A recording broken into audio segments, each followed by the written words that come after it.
In the land of Freya, darkness spreads its wings. A corruption so deep, it poisons everything. But in the shadows, a group of heroes arise. Bound by courage, they'll never compromise. Through treacherous valleys and mountains high, they fight for justice, never questioning why. Their hearts ablaze, united they stand against the forces of evil hand in hand. Oh, hear the legends of our sacrifice.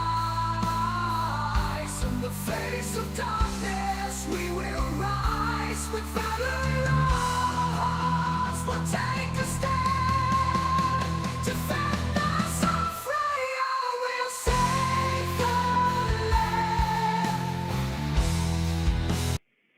Yeah! New theme tune, bitches! That is awesome. So, hello. Welcome, everybody. Matt Geary here for Geek Pride's Dungeons & Dragons 5th edition campaign, The Legend of Our Sacrifice, with our new theme music, which was pretty epic. With us tonight, we have Conrad as Arno Jerkel. You're welcome. We have, yeah, it was all Conrad's idea, AI generated music, and I've literally gone down that rabbit hole all week. So you're probably going to get a lot. It's no good. You're going to get a lot of it. We've got Michael Estarvel Eldon. Good evening. We have Jace as Brother Gadden. We don't have a Brother Gadden. Sorry. We don't have, a Bartholomew Pringle tonight. He is sans internet. But we do have a Mark as Lance. Well, hello there, Dungeoneers. And Saren. Oh, sorry, we have Vic as Saren Sanguine. Let's get stabby with it. Let's get stabby with it. Yeah, so expect literally that theme tune. Sing the theme tune, write the theme tune. Awesome. Theme tune. So yeah, while we do this, so where were we? So last week, we were in the little town of Whitewood. We did some. We didn't do a lot in Wood. What happened in Whitewood? Bar Brother Gadden sort of wandering into a brothel. By I love how we remember that was the thing when, of course, Lance nearly decapitates somebody yet again. Reminds me of hamstringing someone. Yeah, good. Yeah. We waterboarded. Toy. You waterboarded a nut eating assassin called the Jackal. Yes, that's right. The Jackal of the Jackal of the West. And we had an. Did Sorry, they yes, actually harm him though? Yeah. No, I'm no, just kidding, no. So we did. Jackal of the West was captured, unexpectedly. Knocked on the head. The Jackal of the West, who was meant to be a long-time protagonist, who was going to mess with you throughout this whole thing, but he got captured and is currently with the Order of the or he's with Sergeant. Oh, I can't even remember what name I gave him. I need to get my spreadsheet out, which I've forgotten to open. But yes, he's with one of the Order of the Morning Star. They're waiting on reinforcements. I don't think anybody else is staying with him. It was just literally keep him there, wait for people to come back. Was that the score? Yeah, pretty much. Yeah. And do not fuck it up. Yeah. Do not fucking. And also 3 or 4 mushrooms. Was it 3 or 4? Was it 3? Yeah, No, 3 it's or 4. four. It was 4. That's right. That's right. Yeah. So they give 3 him or 4 drops. Give him 3 or 4 drops. 3 or 4 drops of the size of this nut, I believe. Yeah. And then we had a very epic monologue from Arno, basically coming out of his shell, becoming the hero he was meant to be. And yeah, that was a very epic end to our session. If you haven't watched it, then I suggest you go and watch session 95. If you don't want to watch through it all, it's towards the end. But yeah, you should watch it all, as well as joining our Discord if you want to watch or read any of the downtime chit chat that's going on. But anyway, so Whitewood, the Sarge and Perkins, I think the other guy was called, have got control over the Jackal of the West, who you've given this sort of Althusis oil to sort of basically knock him out, and sort of waiting for reinforcements to take him off. You are on your way to the Sanctuary of Devotion, I believe. I'm pretty sure that's what you were doing. Was there anybody else doing anything other than that? No. I don't believe. No, I can recall. Okay. All right. We'll stick the generic tavern music on until I get some cool AI-based music coming on at some point in time. But I do have our theme tune. Free time, don't you? I do have that, and I've got a surprise AI song for you when we get to the temple, if we get to the temple. But yes, so you're leaving Whitewood. You're making your way east towards the Sanctuary of Devotion. Tharval and Ceravel do have sort of maps of the area. He is aware of the ruins of Stormwood in the north, obviously where the sanctuary is, and some other bits and pieces. So are you just sort of wandering there? Does anybody need to do anything beforehand? No. Nope. No. No, I don't think so. good. Okay. Do we Oh, have lemon horses, pledge. or are we walking? Say it again. Do we have horses, or are we walking? You could I'm happy to walk, I potentially just sort don't of like me. requisition some sort of horses from the stables, no doubt. What was I going to say? You have what, 5, 10, 15, 20, 25, 30, 35, 40, 45, 50, say 50, 55 miles worth of travel. So you're looking potentially 2 days walk, or a day. You could do 22 walking, can't you? 22 miles in a day walking. So you're looking 2 days walk, 1 day's ride. If only Barty were here to suggest teleport. Yeah. Oh We yes. can- if we have horses, we can go 13 miles at fast pace in an hour. 13 Oh, yeah. miles. At So fast pace, that's 13 miles an hour. that is 10. Yeah, so you can do it in a day. You'll be able to do Or Okay. if we go normal pace, it's 10 miles an hour. it. I'm not too sort of super fussed about it. Yeah. You'll go So through. we can do it in a day with horses. Yeah, a day with horse. Okay, so here's Arno's epic moment. Okay, so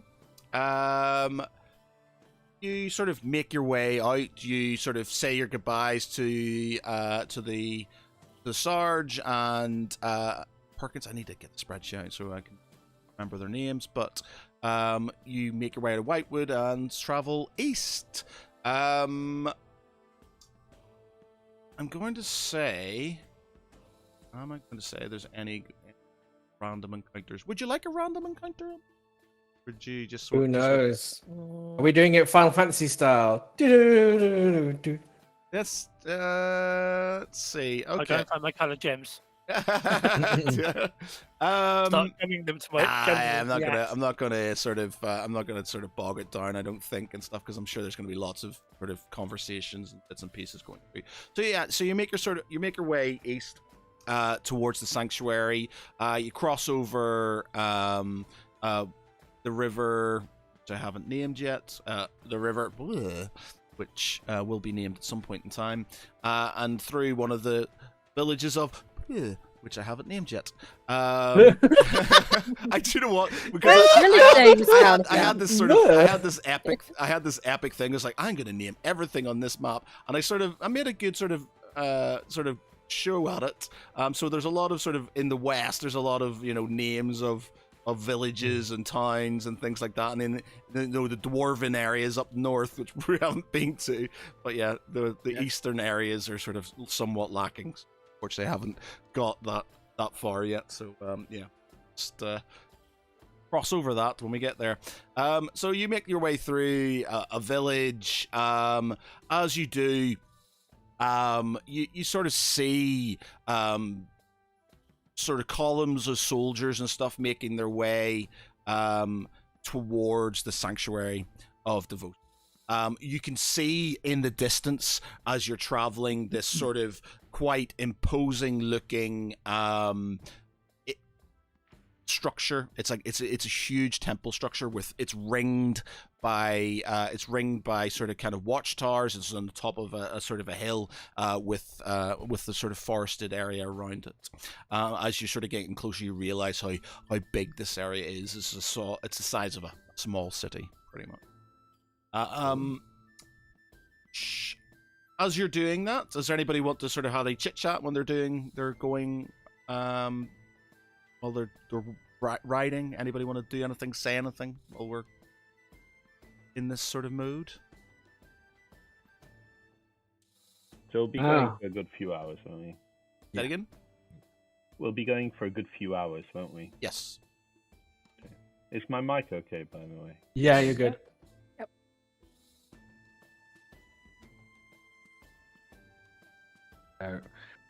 I would. Well, Gadden would, but he's a chatty person, so he's.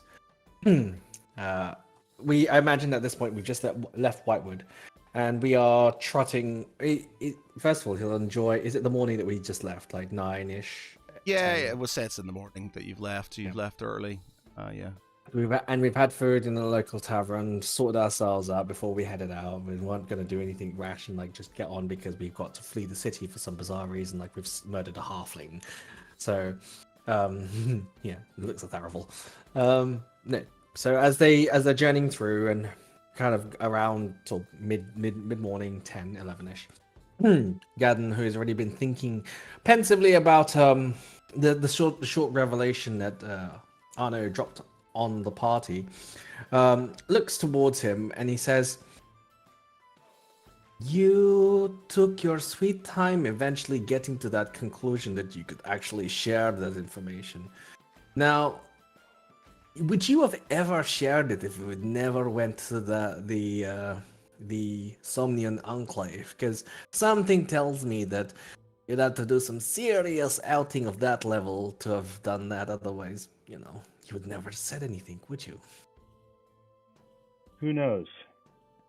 What's happened has happened now. And there's only the future to look to. I started to find some comfort in this group, but it's not easy for me to trust. And new members kept joining. I never really felt comfortable until this moment with either of you. He sort of nods at you and Saren. Well, Saren, you should definitely be able to trust because at least she knows another person here by some proxy or default. I don't know. Elves seem to have very tight-knit communities. With me, you don't see many of me around here, so I completely understand your skepticism. If anything, I'd be like, what the fuck is this creature? What the fuck is he doing here? Which I imagine, which is your internal monologue when you first see Elian and walking into the tavern.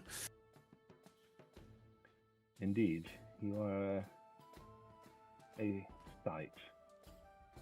And I'm not unaccustomed to ruffling feathers if it comes to a place where my kind are not necessarily common. So it brings me on to my next question then. So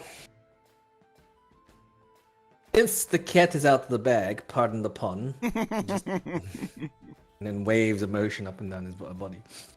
I shake my head. Saren, don't be like that. I enjoy a good pun. So, Your brother.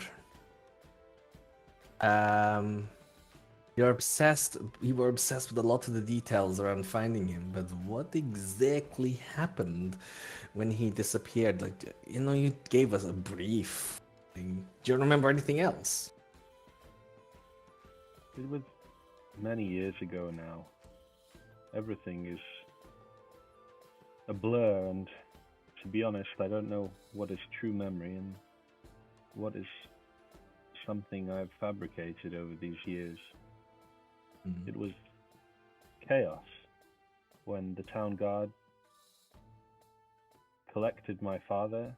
They had essentially laid a trap for him while we were on one of the schemes.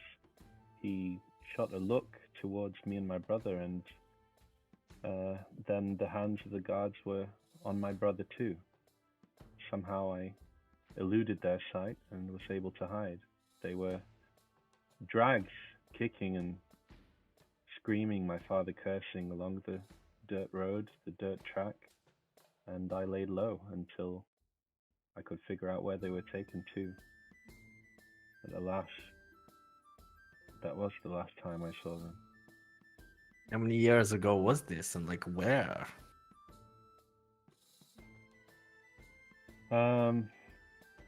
No, I don't know where it was. To be Cragmere, I think you are. Aren't you in Cragmere? Was it Cragmere? I was from Cragmere, but we would have been traveling around. We didn't establish where exactly. Yeah, well, it would have been sort of. Give me an area. You choose an area, and then we'll. So you've got. Let me sort of. What's the area?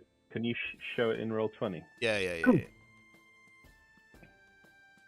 I would imagine it wasn't near in Balon. It would have been sort of south of Cragmere. Kyrelia. Oh. Kyrelia.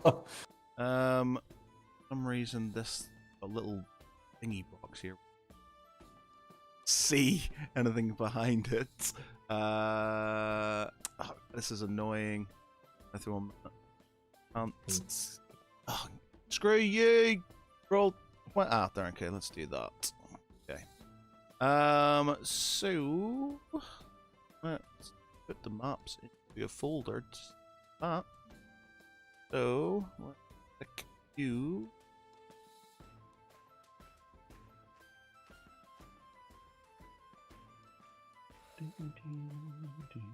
Yeah, it would definitely have been in Kyrelia somewhere.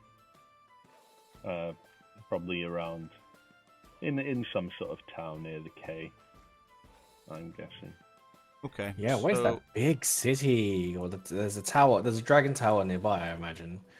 And then there's that big city just like in the center, just above the K, where the box is.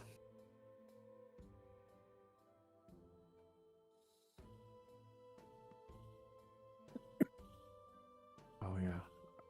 Well, Anvil. Storm. What is called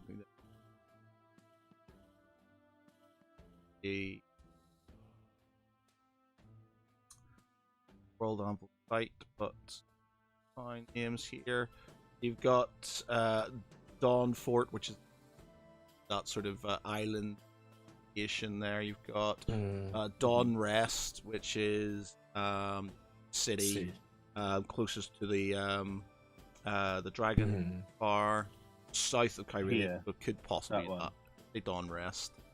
Dawn Rest. That being said, if you knew you were in Dawn Rest, would you have visited before going to Alamo?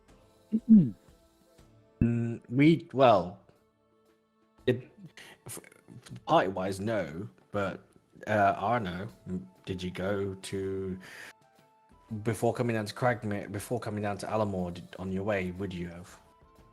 I would have been going through sort of. I would have left Cragmere and not gone back there, and I would have gone sort of around Kyrelia and across to Balon. Yeah, we'll say you made it sort of Dawn Rest. You went sort of, and you made your way because you sort of. So you find yourself. So yeah, you probably went from Dawn Rest. You went to the Dawn Fort. Probably got a hitched a ride, That's where you got intercepted on your way to Balon, and obviously ended up in the ruins of Kibarath for the whole thing. So, little explanation of the thing. So, okay, we'll say, as far as you're aware, he's not in the city, so he could be somewhere else. Yeah. Okay. It makes sense that it would have been a big city that I would have been able to lose sight of them, and there'd be a lot of town guards. So. Okay. Sounds good. All right. So carry on. All right. Yeah. So I believe it was in Dawn's breast. You have a thing, I don't know what it is recently, but there's a pattern around Carillions and halflings that seem to make themselves somewhat prophetic when it comes to disappearing. Maybe this is just coincidence here, I don't know. But either way, that makes it very hard for us to be able to track him anyway. The only reason why I'm asking is because I have a very powerful spell that I can use to potentially find them, but I need more familiarity with the subject in mind. And I guess I'm gonna have to just keep listening anecdotally and get more of a flavor for what your brother was like in order for this spell to really hit its mark. Arno takes out this pouch that they obtained from the jackal, and he said, "It does look like it wasn't just my hair in here. This other hair is the shade of Cyril's, but I cannot imagine why or how they had it. Who knows if it does belong to him." It did say that you pissed off a certain lord, and so if it does belong to him is in some way, shape, or form, I wouldn't be surprised if they've managed to procure you. Well, I don't know. I just wouldn't be surprised. Resources are resources. This happened years after I lost him. So in that case, in any case, I do have something that did belong to him. Okay. My most treasured possession.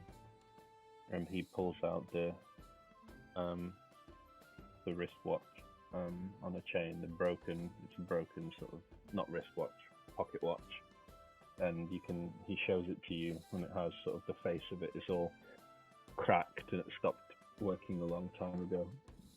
But Arno will share that, this is the only thing I have of his.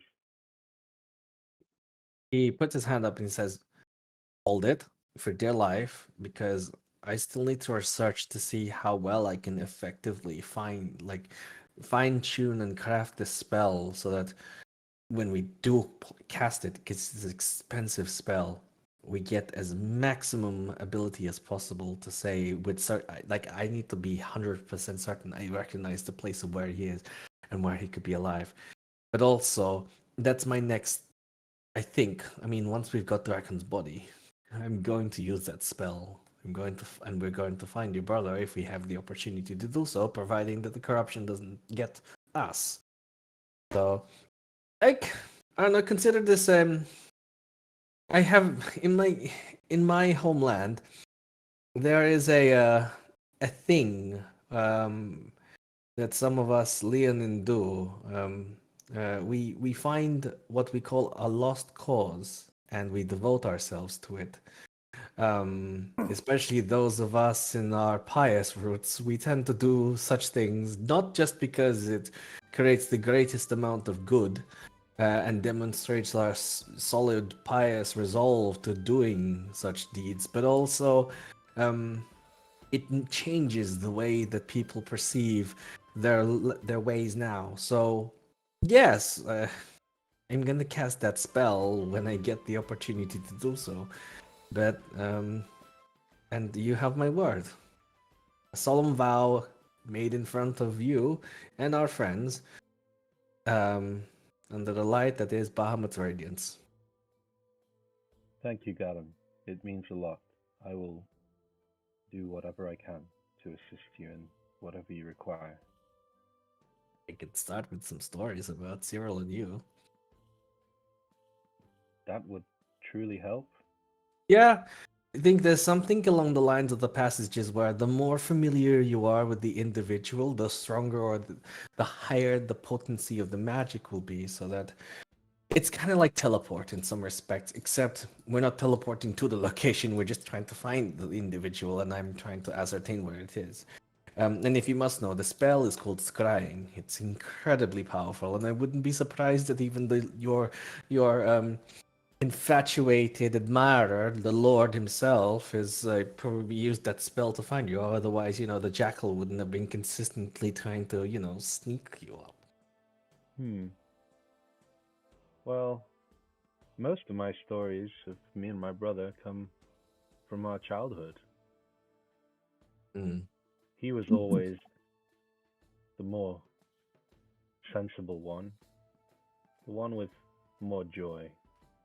I know you probably can't believe this, but I was always a tad more serious. And he said, and then he smiles. And he says, "I have a particular fond memory back when my mother was still alive, and we were playing in the orchard amongst the cherry trees, and we like to climb. We aren't much for heights normally, so the higher that we could get, the more powerful that we felt as children. And we climbed up this tree and carved our initials into it. And then he dropped the knife, and I got quite annoyed with him, and clambered down to get it.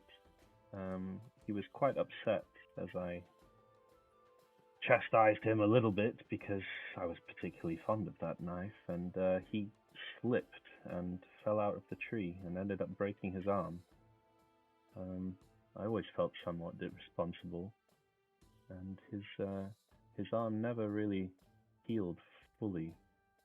It was slightly slanted. One of his fingers doesn't close properly on his left hand. That's very good to know. Those kind of things, the small details, and the weave of, from how I understand magic, the weave always has a different way it's woven around individuals, and you can tell these small characteristics from the smallest ripple of trauma that I can sort of see around you, right down to the impenetrable fortress that is Lance's persona. There's ways in which the magic is often perceivable and noticeable if you have the right characteristics. Think of it as knowing what the key looks like before it fits into the lock. So these sort of stories, they're very valuable because there are things that then I can add to the typical understanding of what a halfling would be. I'm not just assuming that Cyril looks like you in any way, shape, or form. He now has a difference aside from his persona, and and these things I'm going to use hopefully to find him. But again, the more I know, the better I can craft the spell. So, and I don't want to necessarily take up too much time because I can sense that if we continue too long, Saren might actually fall off her horse. Don't like horses, okay? Anna says it sounds intriguing, but makes sense, I suppose. I will think on what else I can share with you. And he nods and kicks into his horse and rides on ahead, and then he turns back and says, "His favorite color is blue." No, yellow. They just bit for tab. It's like changing colors, and okay. So yeah, and then he just sort of like mills his thought. He mills in the thoughts of like taking down what the story, that story of Cyril and Anna, and you see him kind of pensive, and he'll just continue trotting on. He's probably going to be taking up the vanguard of the group by then. So as you're riding along, Gregor is sort of daydreaming. You can tell he's not happy. He's sort of kind of lagging behind slightly, and sort of sort of looking around, and doesn't seem to sort of kind of with their sort of camaraderie and sort of conversation that's happening. He's sort of keeping himself to himself. I fall back a little bit so that I'm beside him, And I say, Gregor, you don't seem to be yourself at the moment. I know that things have been quite stressful of late. Do you want to talk? Sorry, I missed you. Say that again, sorry. Gregor, you don't seem yourself at the moment, and I know that things have been somewhat disquieting of late. I was wondering if you would like to talk a little bit. He sort of kind of bobs his head slightly, and he says, sometimes I feel like I should have stayed in the apothecaries. You know, at least there, things wouldn't have been exciting, but I wouldn't have lost all my friends. Sir Solden, Lady Galandra. You would have loved it here. It's a beautiful place. She's gone, and I couldn't protect her. So many people gone, and this doesn't seem there's going to be an end. And I worry that, not for myself, but I worry for the rest of you, that one day you may be gone. Selfishly, I might be on my own, and despite the training I've had, despite everything, I'm not ready for this.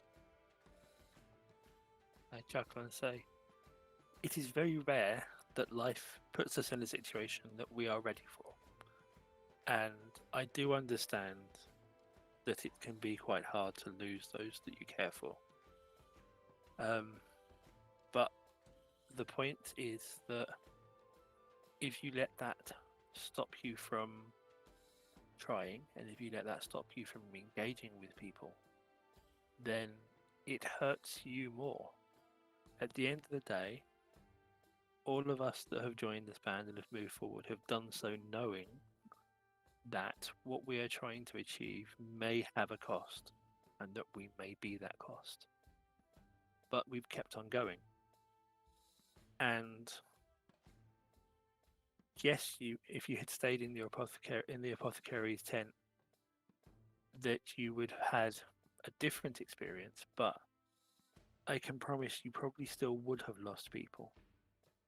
And some of those would have been people that you felt responsible for. As an apothecary's job is not just the happy parts of making people feel better. Sometimes it's the futility of not being able to save people. All you have done is you have traded from single people with illnesses. You have moved into a role where you're trying to excise and to fix things that are wrong on a larger scale. And that speaks well of you, because you're still here. You may be doubting yourself, but you are still going. And if you weren't worried about that, I would be worried for you. Because yes, I am not human, but I know that people, ordinary people, humans, elves, Lenin, we all have doubts. Remember, someone once asked what bravery is. Bravery isn't not being afraid.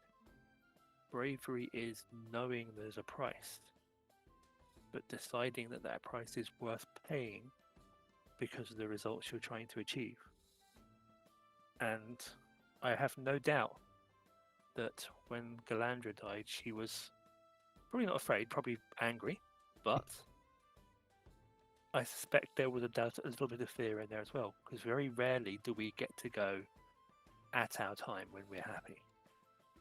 But part of the point of having friends is that you never really go away as long as you're remembered. And you remember her, and I remember her, and all the others remember her that have met her. And that keeps her alive. And when I go, you'll remember me.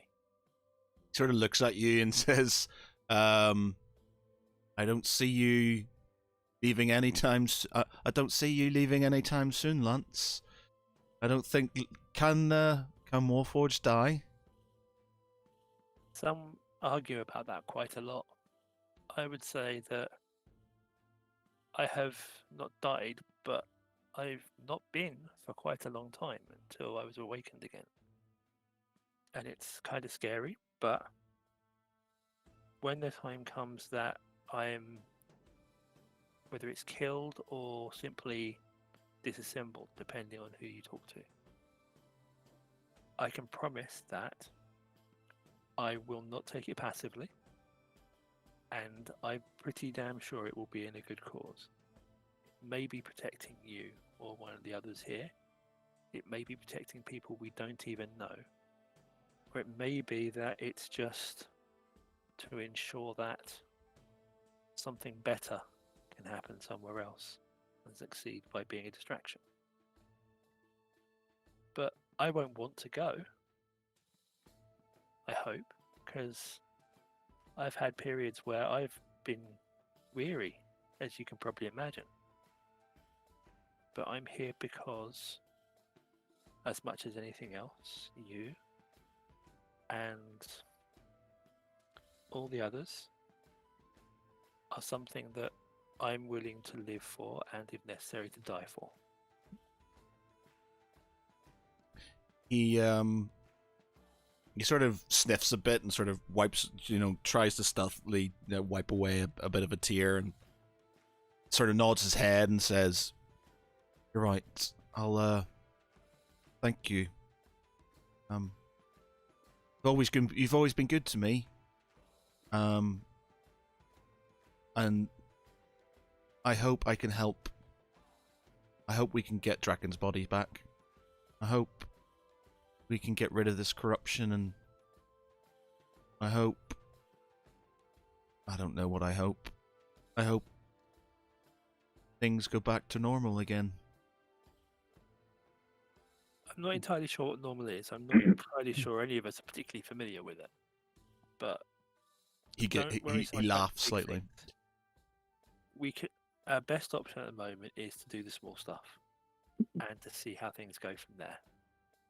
Because all the big things are built from small things, and as long as you're heading in the right direction, we can usually make things happen. Part of the reason that I'm so determined to get Draken's body back is because he fought so hard for us, and he hated everything that his father stood for. And so the promise I made was that where he couldn't, I will. And similarly, part of what you're doing now is, in your own way, you're doing what Soldin and Draken and Galandra and everybody else can't do anymore. And that's not an easy thing. We don't choose the easy things to do because we're idiots. But I'll let you into a secret. People talk so much about the big things that people can do, the mages, and the hundreds of year old elven warriors that can do massive magical feats of agility. But for ordinary people, sometimes the only superpower you're going to have is stubbornness. Yeah, he seems a lot more receptive and seems cheers up slightly, and sort of catches up a bit with his horse to the group. As he does, Arno just says, "He's right, People are not truly lost." He doesn't look at him at this point. He just says, "Well, certainly not those who have had some mark on this world, including Galandra."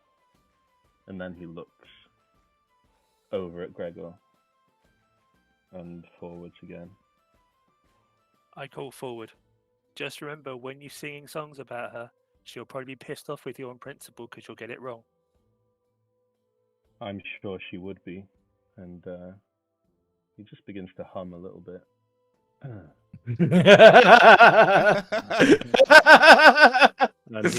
he pulls out his lute that he kind of balances while he's on the reins, and he just starts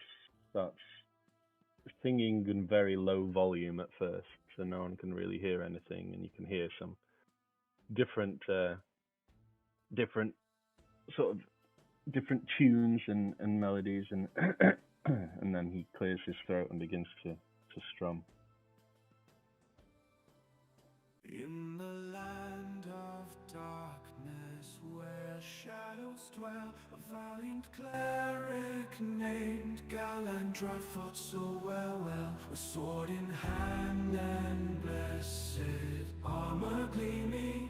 She stood against the darkness, her spirit beaming. Ooh, yeah. Through haunted forests and treacherous seas, across desolate lands, she fought the whispering breeze.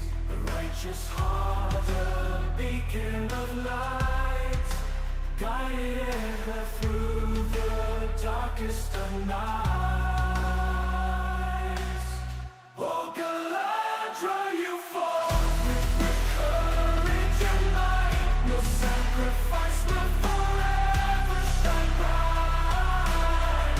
In the halls of Valhalla, just in your praise, your name will echo through the endless day. You just sort of erupt. The song crescendos, gets, it feels like music comes from the sort of surrounding area to sort of fill out your melody. It's as if your lute sort of bounces off the surrounding rocks and woods, and sort of makes this sort of this song that started off so meek and soft to this grand crescendoing tribute to Galandra. When you finish, you sort of clear your throat slightly and I'm not sure if you feel slightly embarrassed or not, but you put your lute back and everything is just silent. There's just silence. And then everybody just looks at you. Does anybody have anything to say, by the way? Erin just kind of awkwardly holds her reins and sort of claps at the same time because she does not like riding horses very much at all. And then Garden will be like, he's gonna reach over, hold onto the reins while she claps, and he's gonna cheerfully look at Arno like as if well, about fucking time. I'm just going to chuckle. Thanks for holding the horse. I'm just going to chuckle and say, after that, you're probably going to want a drink. Gregor just sort of looks at you in absolute astonishment and sort of, that's amazing. That's the most beautiful thing I've ever heard. And he says, you truly are gifted. Thank you. I know. Honestly. And then Arno will say, we will make sure this song is sung in many a tavern through our travels. The world shall know of her bravery, and she will go down in memory in good light. He completely perks up. He's just sort of, he's just amazed by the whole thing. He's slightly crying, but he's happy about it. He just sort of feels good, and sort of like makes his way to the sort of middle of the proverbial pack, and sort of you can hear him humming it, and sort of trying to sing it as he's sort of kind of going along the way. He says, maybe I'll have a song about me one day, hey? Maybe you will. Count on it, Gregor. You can count on it. And he's just like, that's amazing, okay, yeah, and he sort of goes off, and he's just generally very happy. Oh, he's such a good boy. He's a good ego. Okay, so you sort of make your way. You've been through a couple of villages and stuff. You've had a bit of a stop. You've had a bit of food, and you start making your way closer to the sanctuary. The nestled amidst the rolling hills. In fact, let's pick something more temple-like. I quite like this one.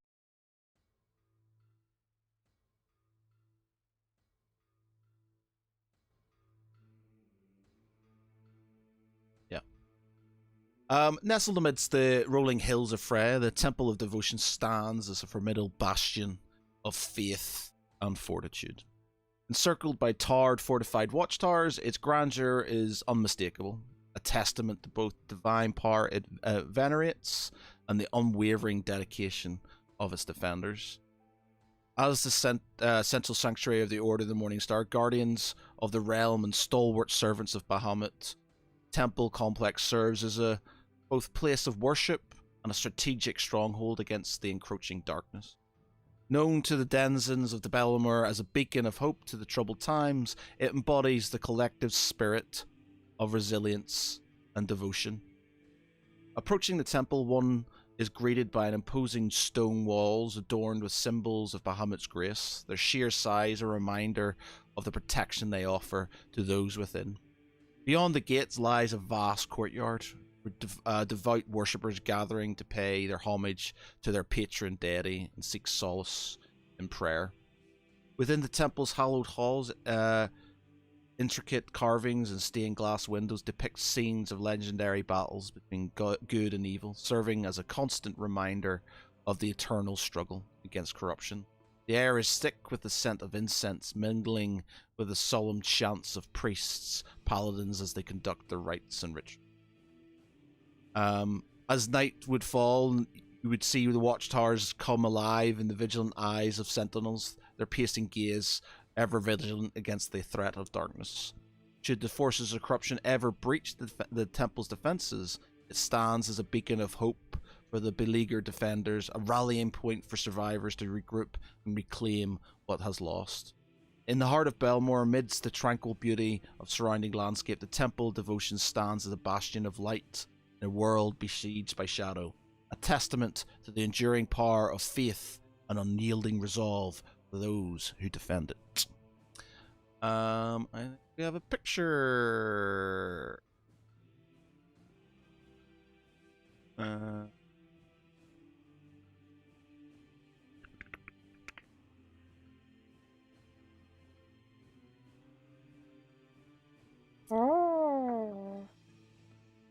Okay.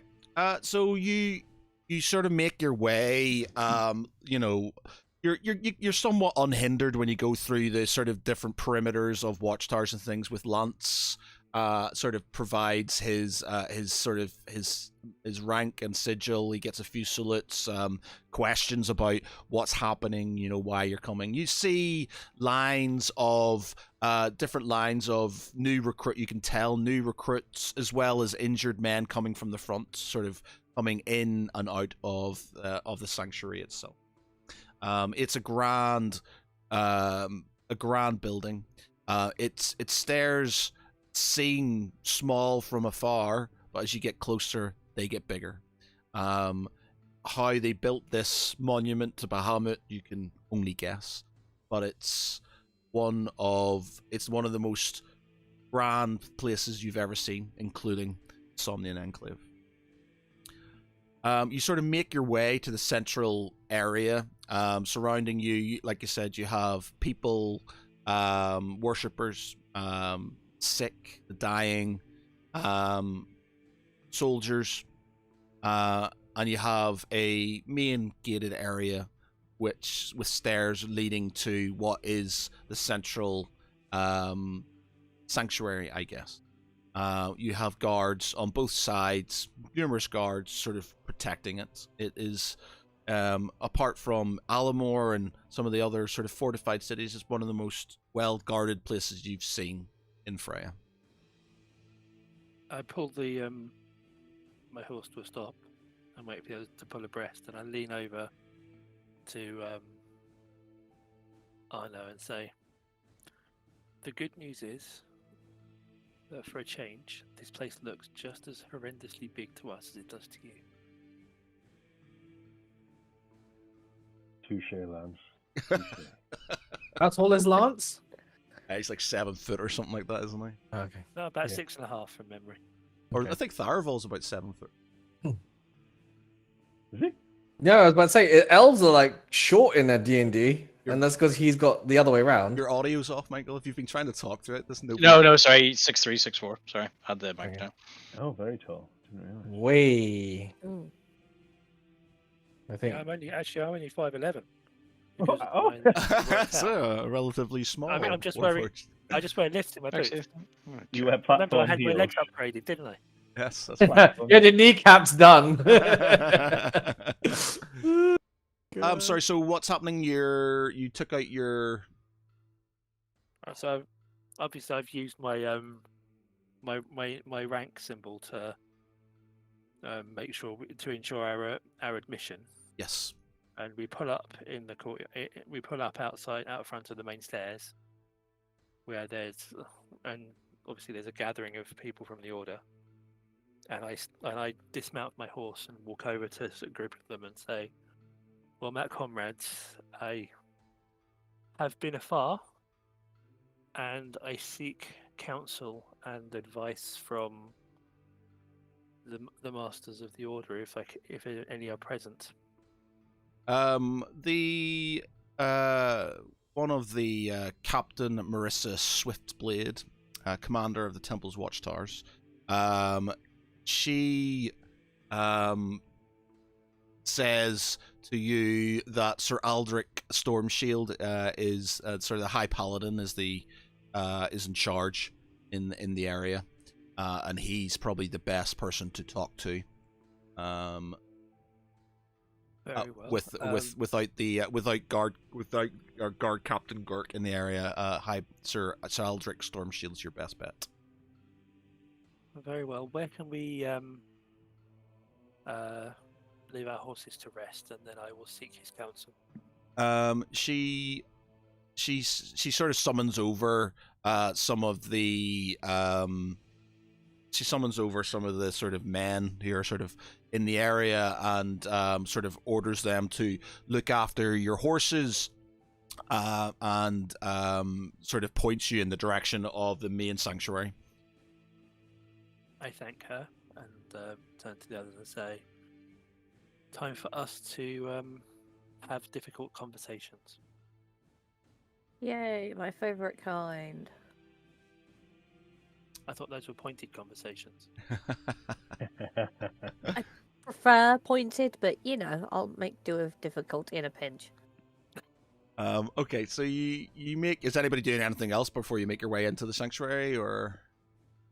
I think Gadden's gonna look for the place of prayer. He kind of just looks to everybody else, and he actually, yeah,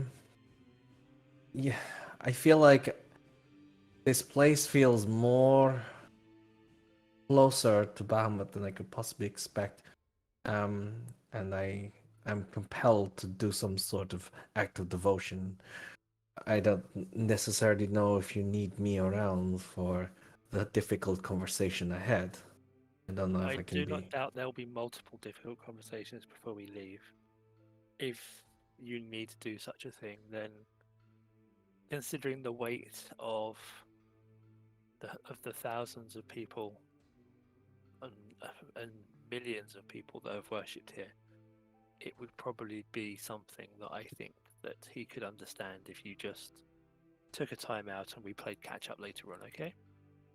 Arno says, "No. We are here together. There's time for devotion while we are here, but you can do it after." You could have just all said no. Can we stick together rather than being a bit beat around the bush? I can stay, no problem. Isn't that exactly what I just did? Garden, get your ferry behind in gear. You're staying with us. Okay. He does, but he said the sanctuary feels incredibly saturated. It's busy. And there's a lot of people. yeah, it's in busy. there. Yeah. But he does. It's not that. I think that more than anything else, he'll feel the power of like an unyielding devotion around the area, and somehow he's compelled to feel like he can find the center of this worship. But of course, he's going to listen and respect the rest of his team, knowing full well at this point he might be a bit distracted. So, Are people around staring at Gadden as well? Yeah, they've. There is sort of whispering. The soldiers are obviously well behaved because they're well trained, and or sort of you might get the odd glance from one, but the the locals who sort of attend to the gardens and tend to the sort of general menial tasks and stuff. There's lots of whispering and pointing and general sort of, you know, not sort of interest in the creature in front of them. It's not something they've seen before. Arno will be walking alongside Gadden, and when he catches some of this, he'll just snap over to them and just say, "Hey, it's rude to stare. Haven't you seen a halfling before?" They look at you, and they sort of kind of seem a bit sort of shocked by the whole thing, and just sort of kind of disperse and go off in their own little business. Arno turns and looks at Gadden and just winks. And then he looks at him and says, not that I needed you to defend me in any way, shape, or form, but this was another reason why perhaps I wanted to go down to the, to, if they had a cloister or the dais itself, because often what shuts people up is an act of devotion itself. Don't worry, I won't let them touch you. I'm not worried anyway. If I wanted to, I will sear down the light of Bahamut on their faces until they couldn't be recognized. But that's not the point. We're not here to start a war. And besides... I shouldn't worry too much about being recognized, brother. After the whole elf sandwich thing you started last time, I think you're pretty good at getting noticed. That's exactly why I don't want to be noticed. And with that, he actually pulls the hood up on his cloak. So he doesn't attract any more attention. Arno chuckles and pulls up his hood as well.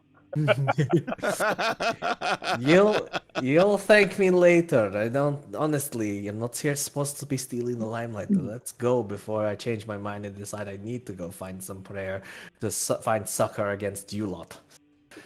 And then he just kind of like walks ahead. Way too late for that.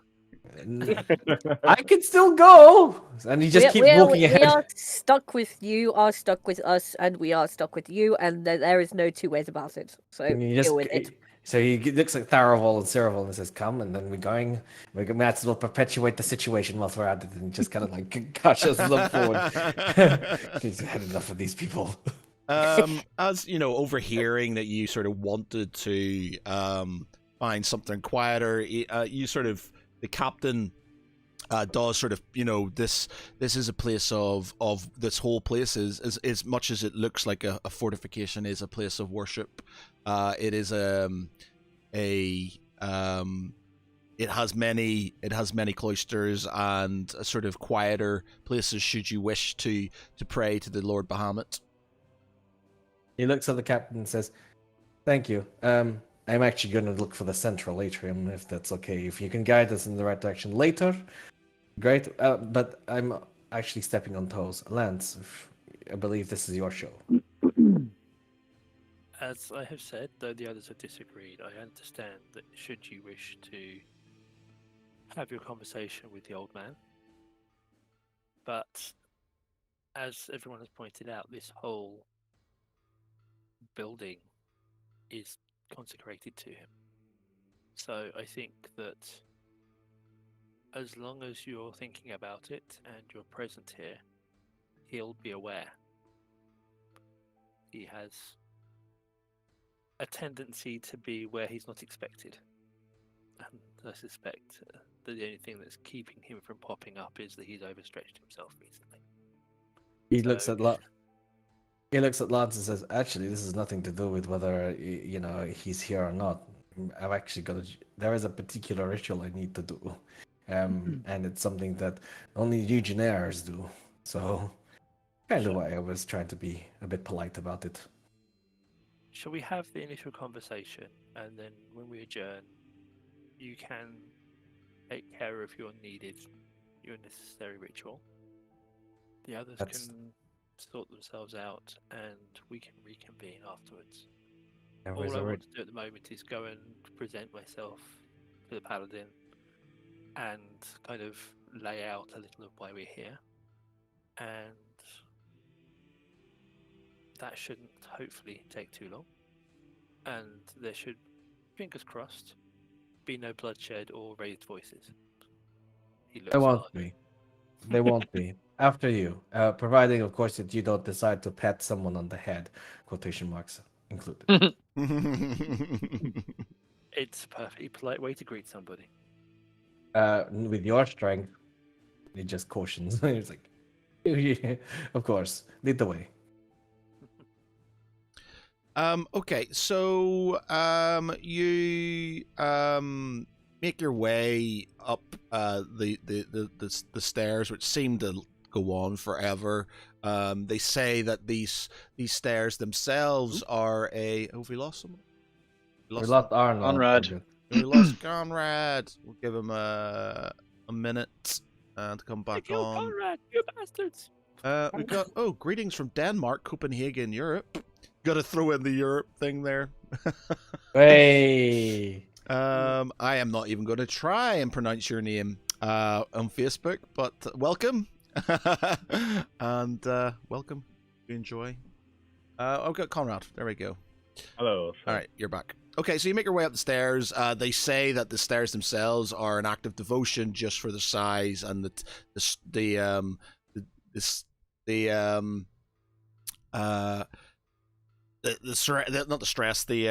exertion that is needed to get to the top.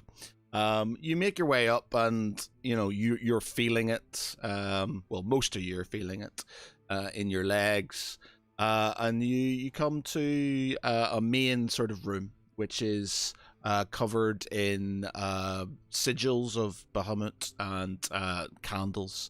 There is there's an armored figure with his men sort of looking around a large table with maps and with different military paraphernalia sort of in the area, swords on the table. They seem to be discussing something.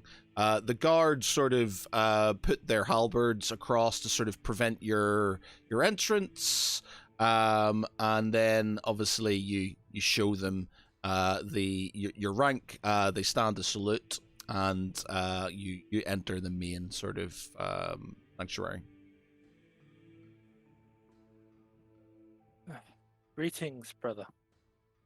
I apologize for interrupting you. The Sir Aldrich Stormshield sort of kind of looks up. He's quite a sort of mustachioed and quite well built. His armor sort of makes him look a lot bigger than he probably is. But he sort of looks up and my God, they told stories of you, Lance, of you, brother. I didn't think I would ever get the honor. And he comes up to you and sort of clasps you by the wrist and says, "Welcome. What brings you here?" Skullduggery. Skullduggery. Awfulness. A little tiny bit of charity. And an awful lot of dice being rolled at random, I'm afraid. He laughs and he says, "I must apologize, but there's lots going on at the minute. So if I'm quite short with you, it's because I've got much to do. So if you could get to your Very business, it would be appreciated." We are seeking, among other things, to engage with the enemy. And we think we're going to be in a position to take out one of her senior lieutenants, who is currently based to the south of us on a certain volcanic island. Is this We Jaw? have... You speak of Jaw Ethrasta, do you? I do, yes. And one of his sort of subordinates sort of scoffs and says, "Jaw Ethrasta? We've been trying to take that for months. There's no way of getting on that island. We've lost an entire fleet trying to get that place." Sometimes the unconventional works where the conventional does not. Nevertheless, we have, to this point, developed our intelligence. But I thought it would be interesting and possibly profitable to talk to my brothers and see if you could offer us any advice, intelligence, or assistance in ensuring that, in helping us to ensure that we can do what we seek to do and take a little bit of pressure off of you. He sort of looks at you and says, "You seem to speak in riddles, brother. Spit it out. What do you need from us?" We are collecting as much information as we can about the island itself and its layout, because we would like to try and infiltrate our way in and take care of business with as few interruptions and party crashes as possible. He says, "When you get to Joy Thruster, what do you mean to do there?" There is a large dragonborn with a very bad temper who I have a bone to pick with. You mean to take on Kiamat Redscale, brother? I've heard tales of your deeds, but this may be one deed too far. This is pure folly. We've met him before. We have his measure. And it's personal. He's I like, have made a vow. he sort of kind of blows wind out of his mouth and it's like, we can give you a general layout of the island prior to its capture. We can give you sort of numbers of some, what we believe, the ships that surround it. The problem you're going to have are the bloody dragons that circle it.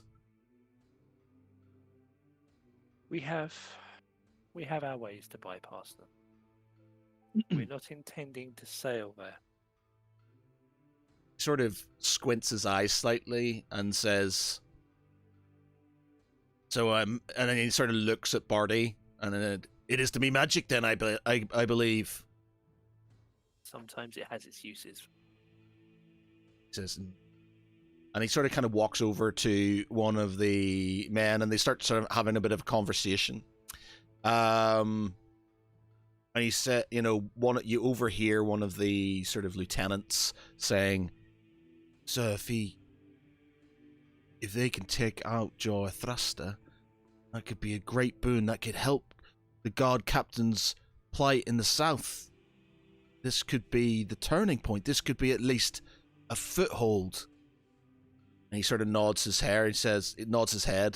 He says, "What is it you need from us?" Primarily the information, and my colleagues may have some needs for supplies that we haven't managed to pick up on our way from Kyrilia. And at that point, Gadden, who is still under his cloak, takes off his hood, and he sort of looks at his at Lance and says, "If I may, now I'm not so much of a I'm not as smart as Bartholomew in terms of being able to understand the intricacies of magic, but I am very versed in having read multitudes of battle stratagems. Correct? I would like to know your current situation of your forces, and then perhaps our approach, which is that of subterfuge. If we can find an appropriate way to distract everybody from the inside, as well as taking down who we intend to take down, which is indeed Kiamat Redscale, then I believe we can create not just any ordinary window of opportunity, but the window of opportunity. So, aside from the resources that you have, I would like to spend some time understanding this and perhaps lending my knowledge, our knowledge as to where we could help out. I think the key information here is, what do you also need from us whilst we are in there?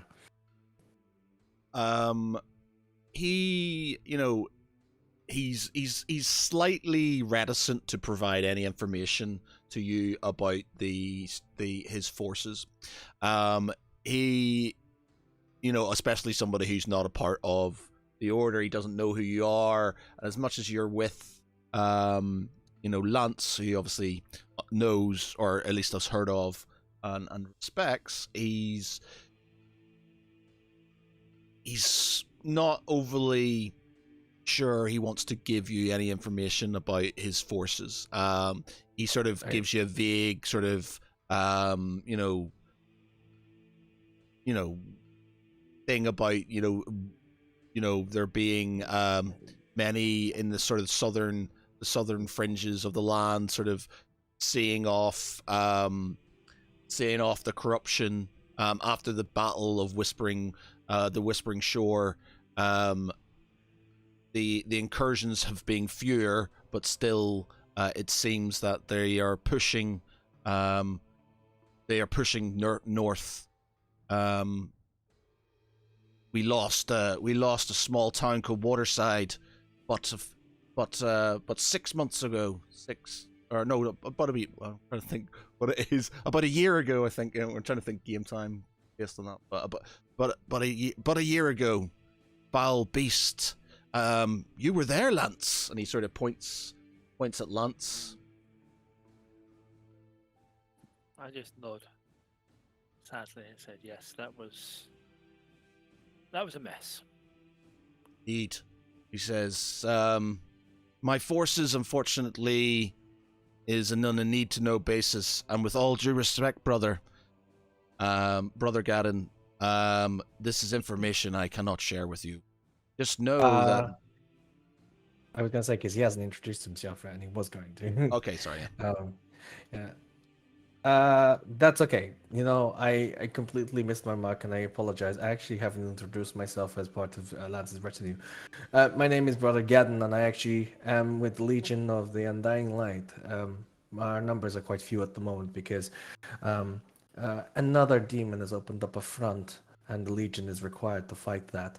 So I'm what they are spared at the moment. So I'm actually by nature sage and a studied individual. I go around from different places where the corruption is hit and understand and learn how it has actually managed to take root and manifested. So I appreciate the fact that your skepticism is there, and I'm not going to challenge it as such. I offer you the opportunity to learn, and in turn for me to learn, but ultimately we would like to know what you will need from us when we are in there for you to maximize the opportunity. Because regardless of whether you do or don't give us any forces, we're going in there. We're going to get Draken's body from his father. And no amount of dithering is going to stop us from doing it. Not even the Lord Bahamut himself, if he has to caution us to the wind. And he just gives him a sort of small smile. He rolled me persuasion. I'm not good at that, but let's see how we go. So, persuasion. Try that. Let's see. That's a critical fail. Arno steps in and he says, "You really should heed the words of this vassal of Bahamut. After all, you are devoted to him as well, no?" I'll assist him with that by standing in and supporting. Yeah, I'll not sort of milk the crit fail. I'll just he just sort of kind of looks at you sort of strangely, and then Arno sort of steps forward and says, "And who are you, Master Halfling, who would question me in my own keep?" My name is Arno Jerkel, also one of Lance's retinue. I stand here as advisor, and am here to ensure that words are not crossed in the wrong way. We are here on serious accord, and we shall be treated as such. Roll me intimidation. Intimidation? You are, I guess, intimidating him, aren't you? I'm supporting you, so you get advantage. Hey! He's quite sort of taken back by your quite stern words, and He's a man of honor, and he sort of respects, that maybe he did sort of, he's maybe pushed it too far. So he's just like, you have my apologies, Master Halfling. Any friend of Lance is a friend of the Order. Just, we're in dark times, and my forces are stretched thin. The guard captain and his army are seeing off incursions left and right. The injured come here, and all we are sent are boys and green troops. These We are no boys, and this darkness affects us all. These are times in which we must band together. What Lance is suggesting is your assistance and our assistance to you. Work together, and we can bring down Zoroaster from the inside. Yep. It's also a very good opportunity. In the past, especially in the likes, and I may be waxing some sort of knowledge that I've stolen from somewhere other place thanks to the libraries, but green troops are not necessarily a bad thing. If anything, it may encourage them with the right words and the right motivation, and I think that the corruption is best motivation for anybody if you decide that you want to grow some really good troops. So experience, quite frankly, in desperate situations doesn't lend to just the only thing that you have in your arsenal. Use them. They can do really well for you. He's sort of still not sure about himself after the previous conversation, but he's just sort of, he's like, tell me your plan. I'll see what I can do for you. He just looks at everybody else. Arno nods and looks to Lance and Tharaval. Tharaval steps forward and he takes his hood down as the Ceravel. He puts his hand on his chest and he says, my lord, I introduce myself as Tharaval Eldan, and this is my brother Ceravel, sons of Athlon and Hadriel, grandsons of Valas Zovir, High Counselor of Doubloon. Now, this may mean absolutely nothing to you, but I feel we need to give you full transparency. Either way, the outcome of this will either be our deaths or an advantage to our forces, no matter the outcome. Our main aim is not to entirely kill Kiamat. We wish to return our friend's body, but we feel that from information that we have been given, we could actually sway Kiamat to side with us. I think if this is possible, if he's given no other choice between this or death, he would take it. I growl quietly behind you and just reach back to touch the axe. Yeah, he looks at you in absolute shock. He's you want to that beast? You want him on our side? What makes you think you could be so arrogant? The enemy of my enemy is my friend, if I may. And what makes you think? And what makes you think he's an enemy of the enemy? His forces have destroyed our fleets, have maimed our men, have made widows of many women. How can he be trusted? It's not us who needs to trust him. It is he who needs to have trust in Tiamat, shaken and broken. There is upset in the ranks of the corruption, and this appears to be an extremely weak link that I think we can take full advantage of and have the corruption destroy itself from inside. A full frontal attack on any of their forces will just be for folly. If we can get them on our side, it will be a great advantage. We will have information, not to mention many many more forces and Kiamat himself. He sort of he says, I have fought in many battles. I have seen many foes and friends fall. But the concept of this darkness being on our side seems to be against his will. The Lord Bahamut. Like, against the will. I was pondering about this as we were going along the road from Whitewood. And I think we are at wit's end as to what weapons and resources we can use against the corruption. Now, before my encounter, and this is only now that I choose to actually reveal this information, but I'm not of this world and this plane. And the place that I came from, we made a bargain with Bahamut and the god that I chose to serve at the time. We needed a different perspective, and the perspective was that we needed to think outside of the box and figure out what it was that we could use against the corruption to beat the corruption. And it just stared us in the face as we said it. We have to use corruption against each other.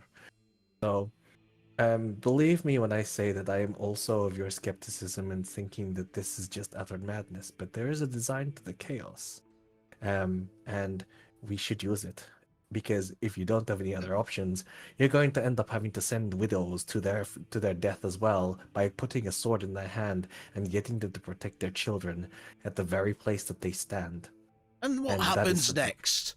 Another sort of lieutenant sort of walks in. What happens after this? You sever the heads of the great corruptor Tiamat, and then in her place comes Kiamat Red Scale. You give him the bloody throne. What is this madness? No, you don't. One way or another, at some point, he will fall. Exactly.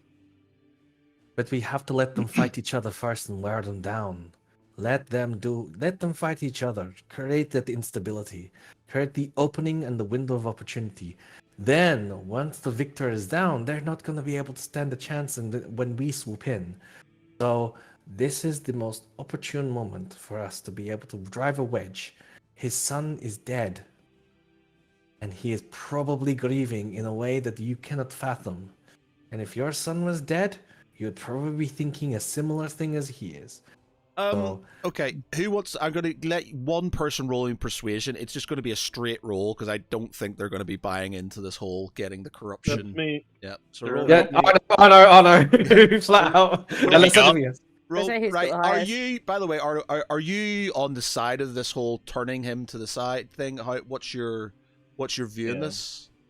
Yeah, well, I would have listened to this information and sort of digested it. Arno personally has a strong vendetta against Kiamat for killing all those innocent people. However, he was the one that wanted to let him go in the first place, so that wouldn't happen. He is one of the first to know the weakness in people's persuasions in their lives, and he fully intends to act on this and probably try and bring him down after. There's no way Arno would allow Kiamat to stand as an ally in power in the future, but for now he will go along with his plan. Okay. Roll me. You can roll me a persuasion. It's just a straight roll. Okay. He says, "Captain, are you a betting man?" And he. Yep. No. Answer. Sorry. It's High Paladin. You're talking to. Sorry. He says. Paladin, Yeah. are you a betting? And he sort of looks at you and scoffs. I am a paladin of the. I am the High Paladin of the Sanctuary of he sort of says, I am the High Paladin of the Sanctuary of Devotion. Of course I'm a betting man. Arno flips him a gold coin and he says, and put this on Zoroaster to fall within a month. And he rolls persuasion. Come on. 20. Yeah. Yeah, he sort of, his subordinates aren't happy, but he is aware of the situation. He's obviously a bit more clued in about what's going on, and having that island as a sort of foothold, or at least not within the fight, makes sense to him. And he says to you, all within a week, you say. Month. A month, sorry, within the month, you say.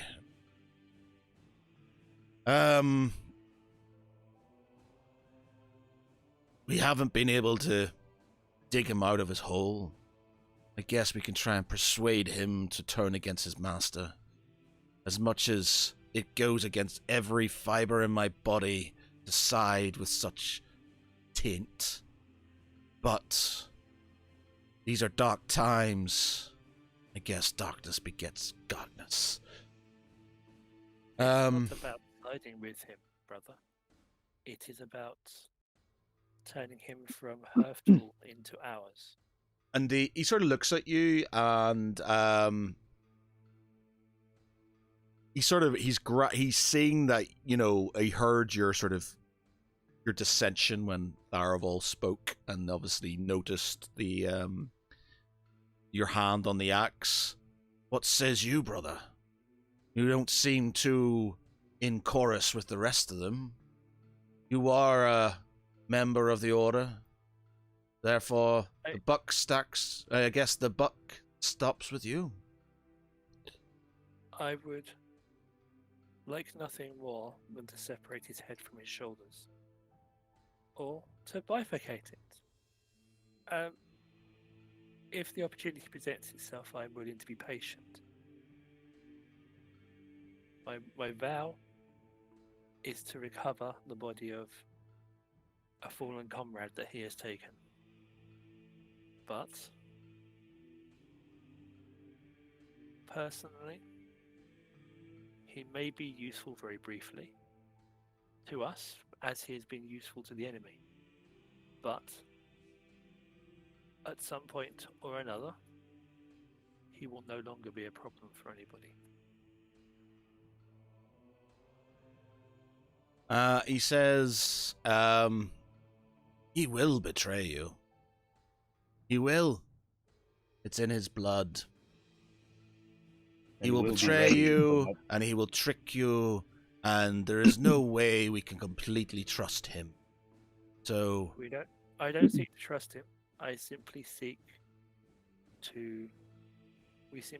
to make him feel that he cannot trust his current master, because the nature of the scorpion is to sting. So if you can't stop it stinging, the least you can do is turn it around with your shoe and point it at your enemy. Tharaval sort of interjects and he says, "My lord, respectfully, we fought along the side with a great warrior that was his son. There was no bad or ill blood that coursed through his veins.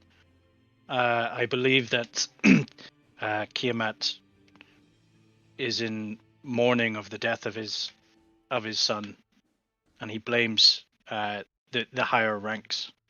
All I suggest is that we give him options, and an option that is better than the one that he has. It would be stupid for him not to accept." Okay. Also, I'm not saying that he will not pay for the atrocities he's done in the past. He will be held accountable. I'm not saying that I forgive him for killing our friend. I'm not saying that I myself will not have the urge to put an arrow between his eyes and make up for the miss that I made at his funeral. Besides, I don't think we necessarily need to go to that level of allying with him. At the end of the day, some people don't need to be friends to still cause a rift in the relationship. So we have two very capable manipulators of the word, and he just sort of puts his hand on Arno's shoulder and he says, the goal is never to have them on our side. They need to fight each other. They need to constantly be reminded, and we will do everything we can to stoke the fires of conflict between every single rank with inside the corruption. And in the end, we know that Kiamat is most likely to survive, unless, of course, and he needs to survive, especially if he needs to topple the other competitor, the favored of Tiamat. That is who our real target will be, and we'll need to make sure that they both battle it out and that Kiamat wins for us to take the win against him. That's the only way we can do this. Unless, of course... Sorry. Go on. Anna says, "You are right. Question our alliance with a creature like him. But do you not think that he would question why to ally with us? No, he will never do so willingly. But he will. He just won't know it." Inception. He sort of paces Exactly. around and says, "We have few options and a war that is going badly. What is it how do you anticipate getting onto this island?" The A same good- way we got most of the way here in less than a morning from the other side of Corellia. We plan to utilize the Dragon Tower that sits opposite of Jorthrasta. We managed to learn from the Dreamwalkers pretty much the correct sigils in place to be able to teleport. A good friend Bartholomew here will be able to enact the magics accordingly, and once there, we'll make our way down and proceed.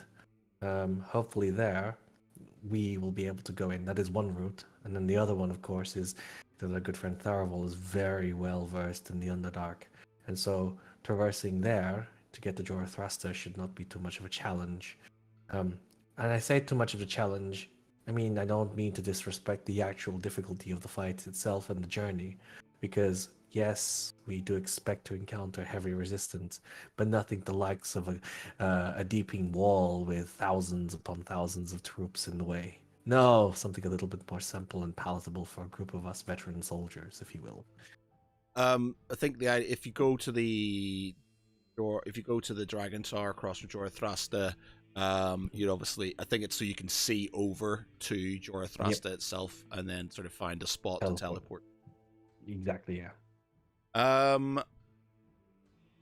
He says, "If this is your wish, and if you can do it, what you say, then this would be helpful.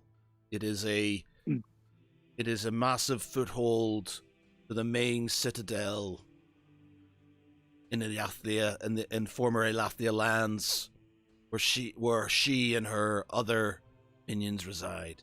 If you can take it, knock it out of the war, then maybe we can push the corruption back. God, it by Bahamut, it could work." You do know that once this is down, there is a very small window of opportunity in which you can gather and muster as many forces as possible into Jorthrasta before there's a counterattack. I don't know if you can do this as quickly as possible, but maybe it might be prudent to get your allies in Kyrelia and Elathia. Are you? You're not attacking at Jorthrasta. You're trying to persuade him and his forces to sort of stay in it. I think we're basically getting to the point where he doesn't really have any other option, or he has other options, but the option that we are giving him is a better one. Yeah, I think we do, and sorry, let me carry. And I only mean this to suggest. I don't want you to impose such a thing where you feel like you're burdened to have to make a decision on a spur of the moment wartime decision. I just point out that this is an opportunity that I don't think you'll ever get again. And quite frankly, not that I'm tooting our horn here, but we are a fucking good bunch of people. So we I am can get absolutely together. side-eyeing Gadden as he says that, by the way. Yeah, we are very capable of what we're doing. So, I guess yeah, and let's just say I had a dream. He winks. So what? Again, I'm not fully understanding the plan here. So just what is? It just kind of evolved as it went along. Yeah. What is the plan? We get there Yeah. and we see what happens. So at the minute, so what No, do you we're want from that? asking You're him saying about for- them yeah. because obviously they don't want them attacking if you're trying to persuade him to be on their side. We need No, we need a kind of a false sort of distraction. Like it looks like they're going to attack, and just draw focus and never actually do anything. And if anything goes sideways, then they're to flee. So Arno will ask, for example, like, are there any dragon hunters in your forces that could draw the ire of these flying drakes and pull the focus of the armies, or at least the eyes of Jurithraster, to the east?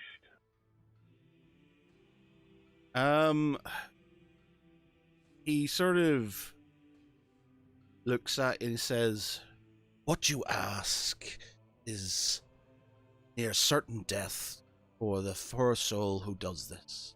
These beasts have set flame to many of our men who have tried to take that land.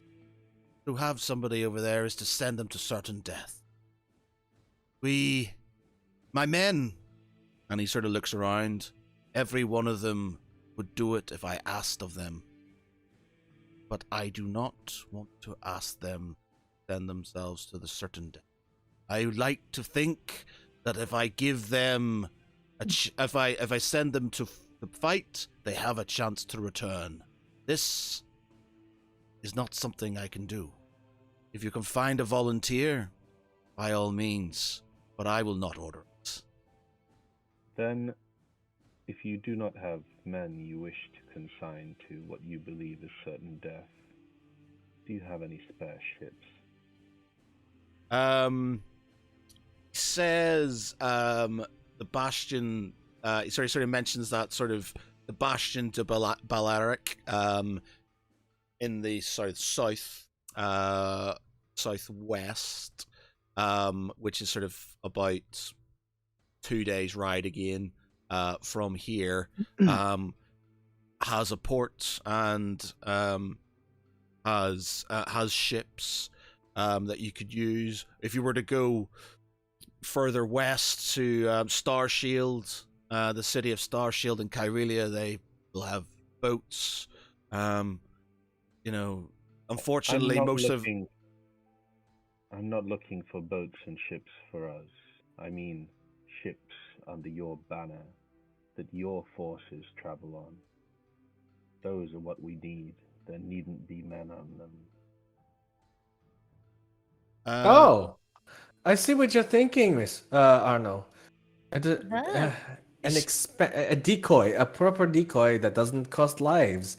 Make him think that we are sending over a naval ship, an army, and actually it's just empty. Yeah, Oh, all we need is the weather on our side. The ships will sail themselves. Well, good work.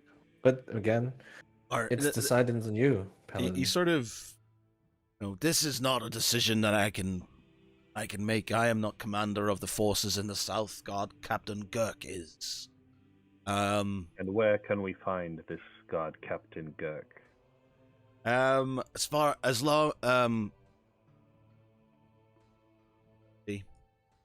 He'll be at the Bastion of the Morning Star, but he says, I don't know what he'll be able to provide you. Our navies have been decimated. Any further ship losses, even without manpower, are still ship losses. It takes a long time to build a warship. Tharval interjects again and says, "And what about your cells? Are they filled with criminals? Any who might wish to repent and make up for their sins, who show solemn regret for what they have done?" He says, I'm not sure if you know where you are, Master Elf, but this is a sanctuary. We do not have cells. All criminals who come here all criminals who do come here come to be blessed, and many have been sent south to fight. You may, by all means, talk to the those who have entered our walls, and see who can join you. But and then he just sort of says, you can get volunteers. You can try and get some volunteers. But he's very reticent to send his men, especially as they have to defend the sanctuary itself, to the south and to certain death.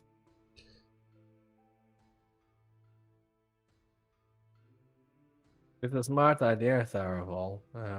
Although, again, for us to find those individuals, it sounds like a much more bigger undertaking. No, I think at this point here, we've got enough of a blessing, from what I understand from the High Paladin. I don't think there's anything else we can do now that's not without effort. He's willing to sort of give you some supplies. He's willing to give you, even sort of an escort sort of outside of corruption lands. Even sort of bring you to the Bastion if needs be, the Bastion of the Morning Star if needs be, or the Bastion to Balaric if you want to. He's happy to sort of do that stuff, but he won't send men on a suicide mission. I turn to the others and say, we need to be careful that we do not distract ourselves from the objective, and that we do not spend too much time overcomplicating things. Brother, thank you for your time. If there is somewhere we may lodge tonight, I would like to take my comrades and discuss further what we can do with your generous offer of support. He sort of gives you a salute, a salute, and he a bow afterwards, and says, "Of course," and he says, sort of calls over some of his retainers and sort of asks them to bring you to his sort of his guest lodgings in this sort of main sanctuary itself. Before we go, Arno will say, "High Paladin, may we please ask for this in writing, some official marked seal of your commitment to support our cause. It may do as well should we speak to someone like Guard Captain Gerg or otherwise to convince them also." Indeed. He's sort of calls over to one of his retinue again, who brings over his seal, and he gets it, pours some wax, so writes out something on a piece of paper, on a scroll, seals it with some red wax, and hands you the. Arno bows and then hands this to Lance. Thank you. He turns to Tharavel and he says, "You speak of the Underdark. If you wish to risk yourself there are a few known entrances. The ruins of Stormwood in the northwest have an entrance. The south, the southern woods, to the sanctuary, there is believed to be an entrance there too. But I personally would use a ship, because the Underdark is a strange and hazardous place."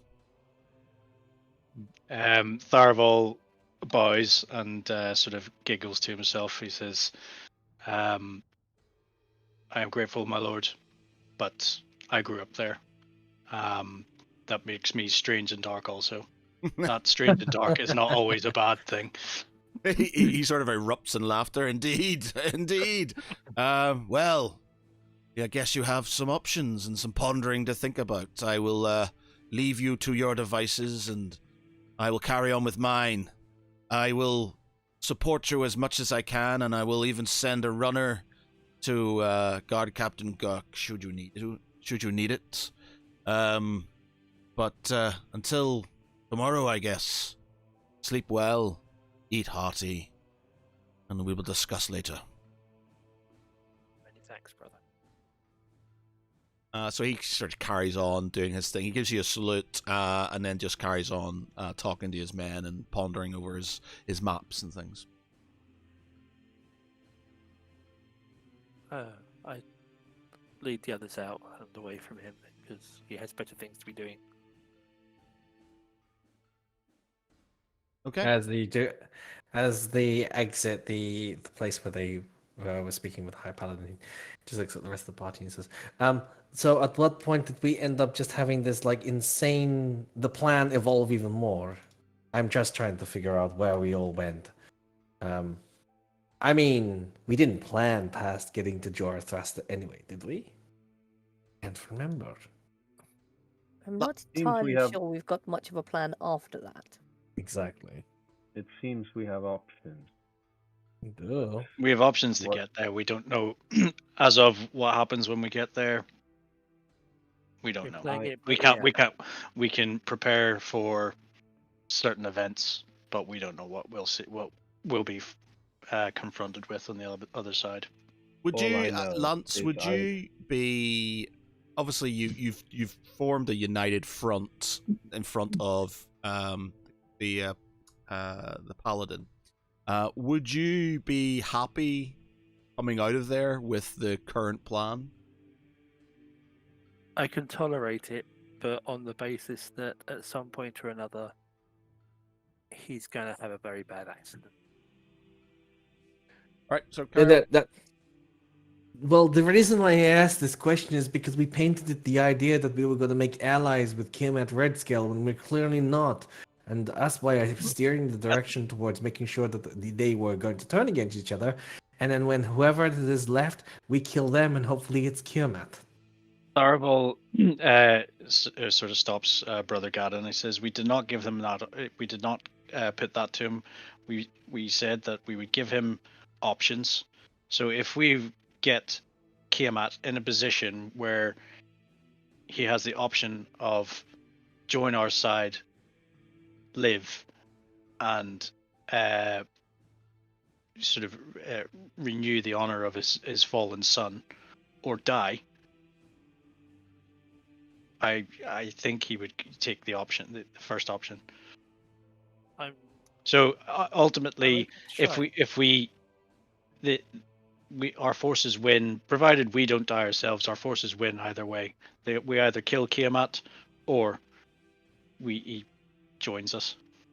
Okay, good. Because I mean, the thing that I saw, when I spoke to Valshul, that is what he said to me, that we need to turn Kiamat against his allies, not necessarily make him our ally. So, but okay, as long as we're making sure, because what I don't want is a misunderstanding when we do get to the point and we go, oh, and then we kill Kiamat when we could wait a little bit longer. Did you explain to them what Valashul said to you? Oh, Probably then not, he looks at actually. everybody That's else, and he says, well, no, he didn't get a chance to. I raise my eyebrow and say, I think we have another one of I those thought- conversations to have, Brother Gad. And this is why I said that we needed to sit down and have this conversation, but no, we went ahead anyway and started planning without having this particular Well, bit of let's have information the down. conversation now. Good, thank you, Seven. So yes, Valshul said to me that the most important thing is to drive the fact that he failed his son, and that should drive the wedge between him and the favored of Tiamat. He doesn't care about us. Therenbor who killed Draken. Yeah. So, and we need to use the motivation that he failed Draken in some way, shape, or form, and turn it against Therenbor. That's what I remember.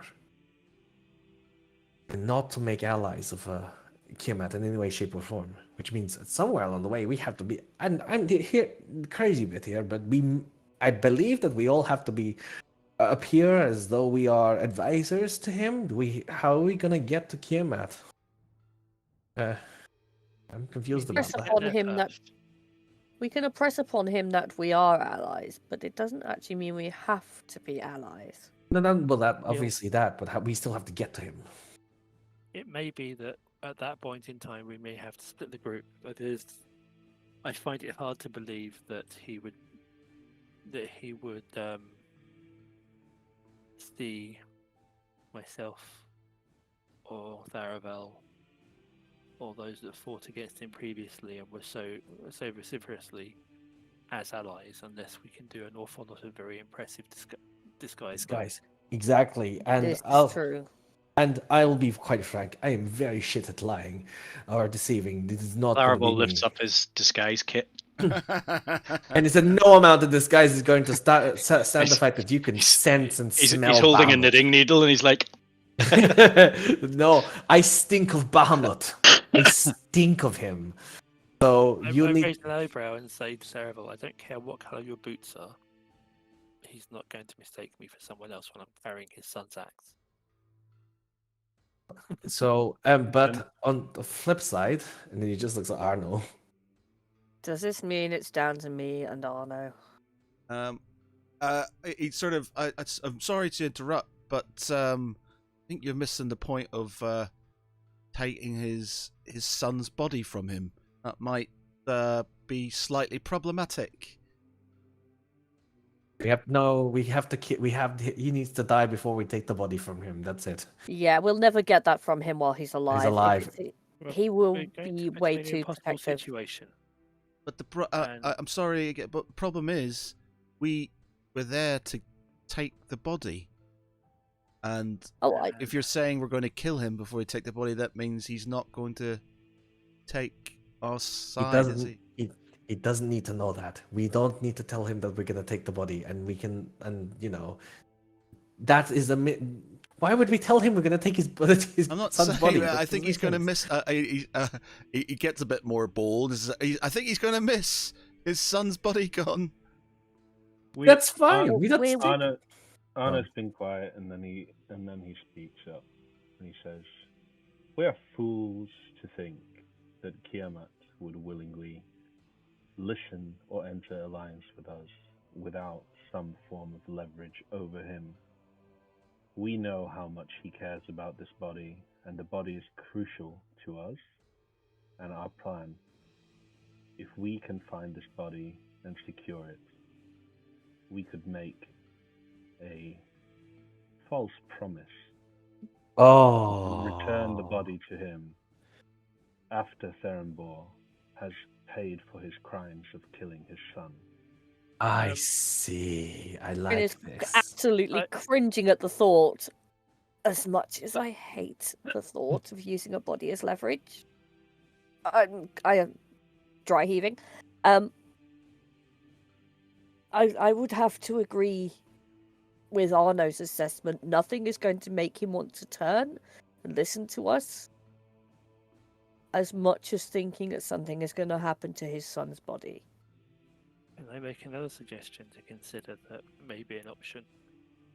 Go on. If we can get hold of something that is of Therenbor or his followers, then should we manage to arrange a distraction, Barty could teleport the body back to his ring, or somewhere, or we could stow it within the ring, and we could leave evidence and let him draw his own conclusion.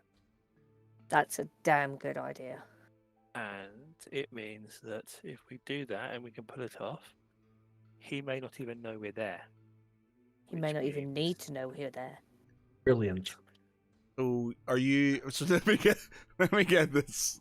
Darren likes this idea. Yeah, straight in this. So you're using Draken's body as I can't wait to tell Pete about this, but so we're using Draken's body. only leverage that we. By the way, He wants to use it as leverage. I want to simply. So you're not leave actually with going to teleport it to where Therenbor is. You're going to No. say you've done it. You're not actually going to send his body off. Evidence. No, we're gonna either put it in the ring or take it back to somewhere friendly. No, the ring. The ring has to be the But ring. we're going to leave. Yeah, that's a evidence- great idea. We'll put it But in we're the going to Arno leave Ocean. evidence that Therenbor is the one that has absconded with it, having already killed him, and that combined with the fact that he had killed Draken, should be enough on top of all the other slights, and imagined or otherwise, to drive Tiamat to lash out. Fairness, I think regardless of all the other slights and what have you, this would be enough for any parent to lash out. Exactly, and I'm not the parent. But Uh, the thing we're forgetting is I suspect that it's not that he is taking Draken's body because of the act of wanting to have him back as a parent. I think it ties into his need to prove himself right by having his son come with him that we saw before. That's why I And was that's trying never to going get to at. happen. He has to know that intellectually. But that's what I But- was trying to say. Valishu But- was making that point. But if we go to him, we can get found out. We're or not. recognized. So, but I- if we simply arrange things and let him take the easy option, which is to assume that if the evidence is there to say so, that it must be his rival again, we can leave with our objective complete, and we can stand well back and toast And watch it marshmallows. burn. So, Ceravel sort of, he's been quite quiet, so let me get this straight.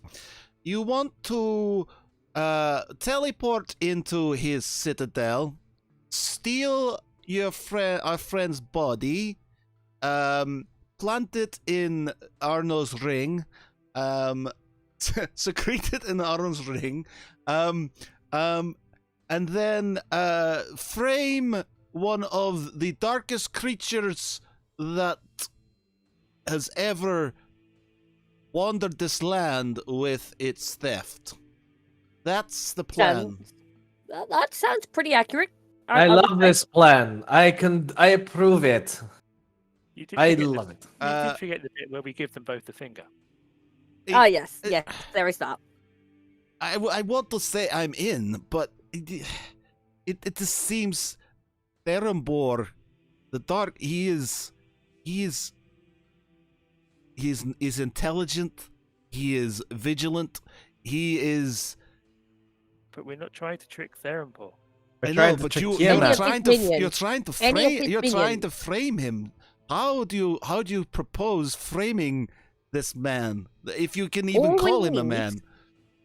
But All Arno we says- need is something from one of his minions. A sword, something identifiable that identifies it as one of his minions, rather than That- Tiamat's. Sharon, this will not work. It needs No? to be stronger. What Needs do you to be propose? something What- of Sternbor. What if we managed to get Therembor to come to Zoroaster, and during this distraction, we enact our plan? That I'm a bit Possible. worried about because it's more moving parts. Yeah, no, I don't. No, well, there's two things. One, I feel is Saren's correct. We need to get something of Therenbor that is indicative, If but we can't be facing him. Otherwise, he'll know that there is another actor in the way. It still needs to be. if we could as get if. maybe like a guard captain or something, someone a little high up, not just your regular everyday minion, someone a little high up, but not too high. Then maybe like, I don't know, something that you would trusted. put down to pick up something heavy, like maybe you would put down your sword. So I'm guessing that the guard captain might have a particular sword or something like that identifies it purely as one of Therenbor's guard captains or whatever the social hierarchy is for these assholes. Ceravel sort of sighs and puts down his sort of backpack, and he sort of roots around in it, and he comes out with a sort of a dark blade, and says, "This is from a darker time, a time I wish to forget, but this may be what you're looking for. And he sort of provides you with this sort of sword, a short sword that he had when he was sort of impressed into the corruption forces when he was taken back in day before he found Tharavel. It's a start. Seren reaches out and sort of takes it gently from him and sort of holds it up and goes, "Ooh, pretty." Put the sharp object down. Oh, fine.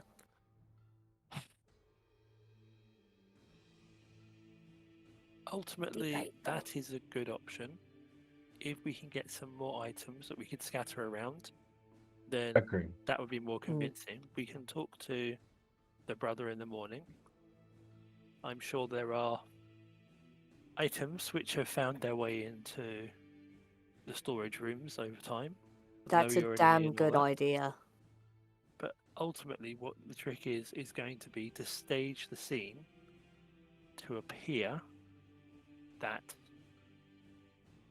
Therenbor has effectively sought to take a prize of Draken's body, which will keep them at each other's throats while we depart. So you're not talking about actually talking to him. You're talking about infiltrating, stealing, and setting up. Yes. Arno thinks for a second. He says, "I may have a way to instill extra doubt and fear into the mind of Tiamat, of Therenbor, so that he will be quick to jump to conclusion. But this is a method I need to test." I think I can help. Just before you start, I think Michael needs to go. Feeling ill, man. Yeah, guys, I'm gonna drop off. I've been feeling horrible all night. I feel like I'm just gonna be sick at any point. So No problem. I think enjoy. We'll cut it at this point because it's now a good time for I us think to that's go a to good bed. enough cliffhanger. Another Arno cliffhanger. All right. He wants Good at these. he wants Barty as well. Yeah. He sort of says that and sort of looks to Barty, and he nods and says, "I think you can help me with this, my friend." Problem is, you're not here next week. So are you? I'm not here next Oh, week. is it right? Okay, cool. Right. Okay, that's good. I feel like Brother Gazin will probably be doing his devotions next week. Okay. Yes. Oh shit! I might not be here actually. I'm gonna drop off, guys. Anyway, take it easy. In a bit. Bye, bye, bye. All right, we'll talk after stream. Okay. Everything's all askew now. Oh, Misa's crying as well. So there we go. Misa's. Okay. So actually, this is quite The distinct. chaos. Bear with me one Why minute. you The say chaos. that, He's Matt? gone. Misa's crying her eyes out. Oh, brilliant. Okay, sorry, he's gone together. Okay, sorry, ladies and gents, a bit of a chaotic end, but we will leave it there for tonight. Cheers! Thanks to everybody for watching, joining in again. Please check out the Discord. You can see all the downtown chat that's on there. For next week, then we will carry on with the plan. Hopefully, we can maybe flesh out the plan within the Discord, to be honest, if needs be. But for tonight, I've been Matt Geary. With me has been Conrad as Arno Jerkel. Doodles. We have my brother's gone, so Michael's Tharavel Elvin. Bye. Jace is Brother Gadden. Goodbye, citizens. Mark is Lance. What will be, will be. And Vic is Seren Sanguine. Kill people with kindness. Get a sword. Name it kindness. Bye-bye. Bye.